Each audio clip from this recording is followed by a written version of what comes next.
দেখতে পাচ্ছেন বন্ধুরা, আমি জল আর চাল নিয়েছি। এটা শুধুমাত্র আমার এই মুরগিটার জন্য। এই মুরগিটারে আমি আনছি 1 সপ্তাহ হয়ে গেছে। তো 1 সপ্তাহ আমি মুরগিটারে অন্য একটা ঘর ছিল, সেই ঘরে বাঁধিয়ে রেখেছিলাম, আর আজকেও বাঁধাই আছে। তো মানে আজকে আমার এই মুরগির ঘরটা ওপেনিং দিলাম। তো ওপেনিংয়ের মিষ্টিটা আপনাকে হাতে হাতে দিতে পারবো না, সেজন্য আপনারা কমেন্ট করবেন, কমেন্টের রিপ্লাই দিয়ে দেবো, ঠিক আছে?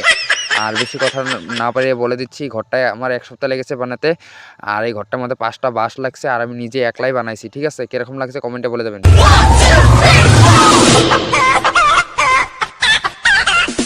তো হ্যালো গাইস, গুড মর্নিং। তো বন্ধুরা, এটা কি দেখতে পাচ্ছেন? বাঁশের বেড়া। তো এই বাঁশের বেড়া দিয়ে আমি কি বানাচ্ছি? বাঁশের বেড়া দিয়ে ঘর বানাচ্ছি। আর এই ঘরটা কার জন্য সেটা ওই ভিডিওতে পেয়ে যাবেন। আসলে আমি মানে একটা মুরগি এনেছি, তো ওই মুরগিটার জন্য আর কি মানে ঘরটা বানাচ্ছি কয়েকদিন ধরে। তো মানে আজকে আমার মানে মুরগির ঘরটা আর কি লাস্ট ডে, আজকে মানে পুরো কমপ্লিট হয়ে যাবে। তো চলুন লেটস স্টার্ট।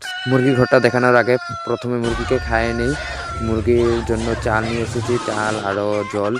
তো জলটা দিলাম, এখন চালটা দিচ্ছি। তো মানে ডাকতাছি, তো মানে মুরগিটা আসলো না। তো এখন খেরটাও রেডি করে দিয়ে দিলাম, দেখি এখন আসে নাকি।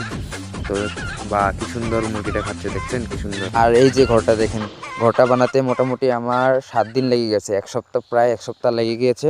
আর এই ঘরটার মধ্যে 5টা বাঁশ লেগেছে, ঠিক আছে? তো ঘরটা কীরকম লাগছে কমেন্টে বলে যাবেন। আজকের জন্য এটুকুই, ঠিক আছে? তালও দেওয়া হয়ে গেছে। তো টাটা, বাই বাই, কালকে দেখা হবে।